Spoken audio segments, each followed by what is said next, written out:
जय माता दी दोस्तों, शिव शक्ति यूट्यूब चैनल में आप लोगों का बहुत बहुत स्वागत है।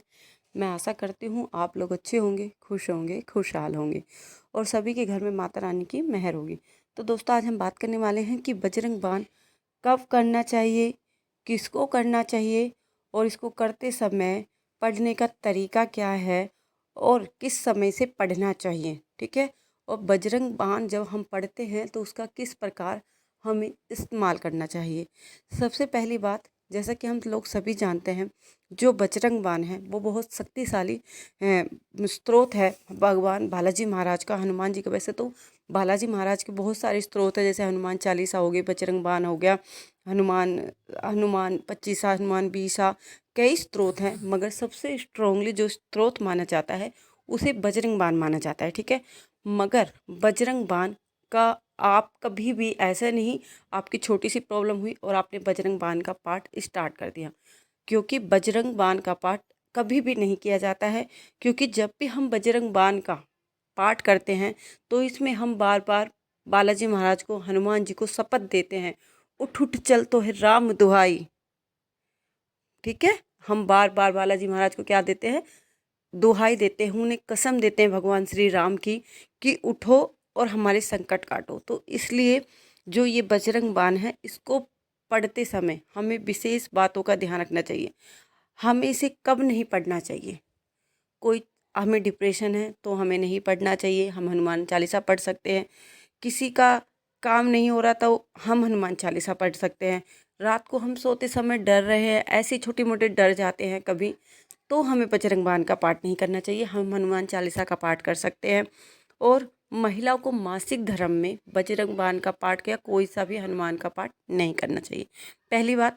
अब मैं आप लोगों को बता देती हूँ कि इसका पाठ आपको कब करना है। बजरंग बाण का जो पाठ होता है वो जब हम पर बहुत ज़्यादा संकट आ जाती है, हमारी जान पर बन आती है, जिस समय हमारे चारों तरफ से दरवाजे बंद हो जाते हैं, उस समय हमें बजरंग बाण का पाठ करना चाहिए। पहली बात, बजरंग बाण हमें उस समय करना चाहिए जब इंसान की ज़िंदगी पर बनाती है, उसके मरने की नौबत आ जाती है, उसने बहुत सारे डॉक्टरों द्वारा इलाज करा लिया, बहुत सारे डॉक्टरों के पास घूमा, मगर उसे कोई फ़र्क नहीं पड़ा, तो हमें बजरंग बाण करना चाहिए, का पाठ करना चाहिए। बजरंग बाण पाठ का जब हमें भूत पिशाच होते हैं जो बहुत ज़्यादा परेशान करते हैं, हम बहुत सारे भक्तों सियानों के पास जाते हैं मगर उनका कभी रोग कट नहीं पाता है, हम जितना जाते हैं उतना ज़्यादा वो लोग मजबूत होते चले जाते, तो उस कंडीशन में हमें बजरंग बाण का पाठ अवश्य करना चाहिए। अगर आप उस कंडीशन में बजरंग बाण का पाठ करते हो तो बालाजी की मेहर से आपका संकट बहुत जल्दी कटता है, क्योंकि हनुमान माला जी बजरंग बाण छूटकर तुरंत कार्य में आ जाते हैं और वो कार्य करते हैं। मैं फिर आपसे बोल रही हूँ, बजरंग बाण का पाठ जब बहुत ज़्यादा मुश्किल हो उसी समय आपको शुरू करना है।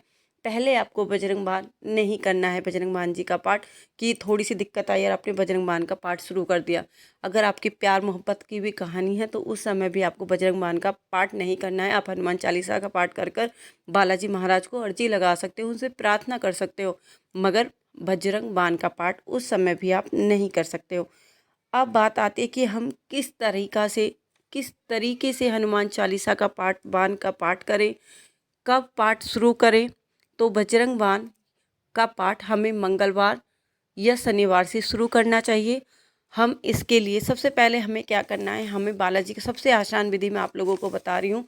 सबसे आसान हमें क्या करना है, हमें पहले बालाजी महाराज के मंदिर जाना है। मंदिर नहीं तो आपके मंदिर में जो बालाजी महाराज की तस्वीर है, हनुमान जी की जो तस्वीर है, उसके आगे आपको प्रार्थना करनी है कि हे बालाजी महाराज, हे हनुमान जी, मेरे ऊपर बहुत ज़्यादा दिक्कत, बहुत ज़्यादा परेशानी हो रही है, तो इसलिए मुझे आपको परेशान करना होगा।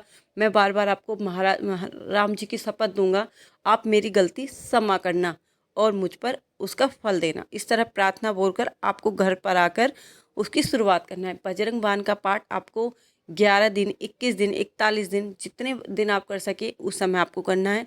इस बीच में आपको मांस, मदिरा, अंडा, ब्रह्मचारी का पूर्ण पालन करना है। पूर्ण पालन के साथ ये करना है। ठीक है। आप जब भी बजरंग बाण का पाठ करेंगे तो सबसे पहले आप ओम राम रामाय नमः, ओम राम रामाय नमः, इसकी आपको एक माला जाप करनी है और ओम नमः शिवाय का जाप करना है।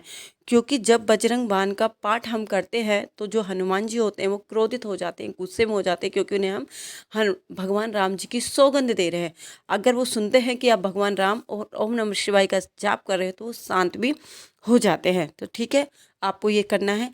आपको 11-21 दिन का संकल्प लेके आना है मंदिर से, अपने मंदिर से आप ले सकते हो। और आप सुबह 11 और शाम को 11 कर सकते हो।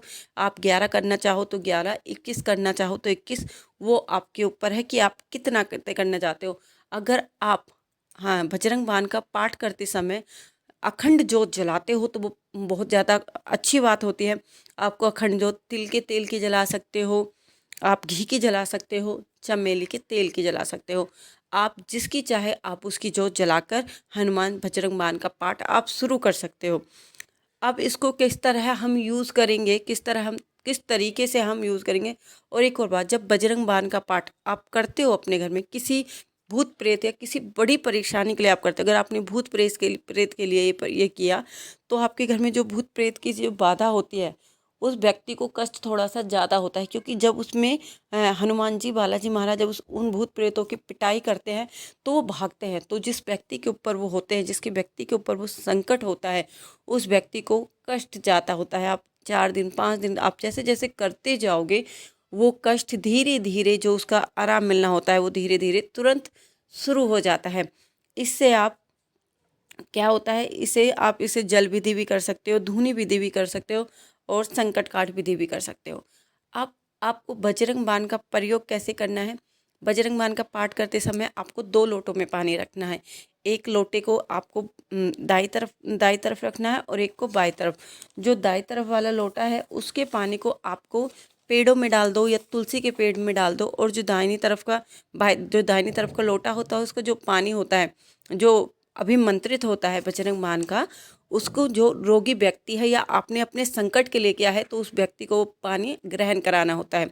ठीक है, अब ये जल कब उठाना है, ये जल आप जैसे अपनी सुबह किया है तो आपको शाम को उठाना है, अगर शाम को किया है तो आपको सुबह वो जल का लोटा उठाना है। अब इसका हम प्रयोग कैसे कर सकते हैं, इसका कैसे यूज़ कर सकते हैं। आपको बजरंग बाण, जब आप बजरंग बाण का पाठ कर रहे हो, अगर आप 21 बार कर रहे हो तो आपने एक गिलास में पानी लेना है और बजरंग बाण का पाठ करते करते उसमें फूंक मारते जाने, 11 बार उसको करना है और उसमें फूंक मार देनी है। इस तरह से पाठ करने के बाद, फूंक मारने के बाद आपको वो जल आप उसके पूरे घर में छींटे भी लगा सकते हो या जो आपके घर में मरीज है जिसके ऊपर संकट है आप उसे पिला सकते हो, खुद भी पी सकते हो। इससे उसको व्यक्ति को तुरंत देखोगे कि उसे तुरंत ही रिलीफ मिलता है, तुरंत उसे आराम मिलता है, क्योंकि वो बालाजी की शक्तियों के कारण वो पानी उसमें अभिमंत्रित हो जाता है। ठीक है, पहला ये।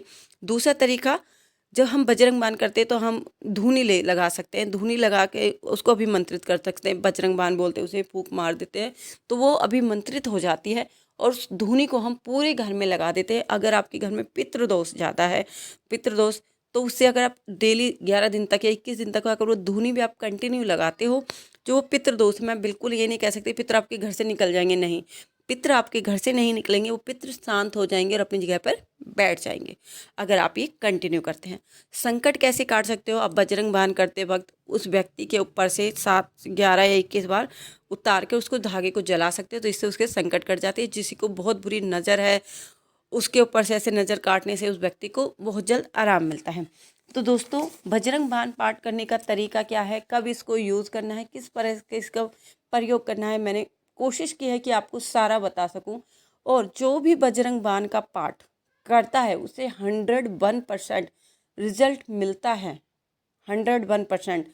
वो आपकी श्रद्धा भक्ति के ऊपर निर्भर करता है कि आप कितना टाइम इस पाठ को देते हैं और अपने जो नियम हैं वो आपको ज़रूर पूर्ण करने हैं। अगर आपने नियम में बीच में कुछ इधर उधर किया तो आपका जो भी बजरंग बाण का पाठ आपने किया वो व्यर्थ चला जाता है। तो दोस्तों, आज के लिए इतना ही। हम मिलते हैं अपनी अगली वीडियो में। उस टाइम तक हमारे चैनल के साथ बने रहिए, हमारे चैनल को ऐसे ही प्यार देते रहिए। जय माता दी दोस्तों।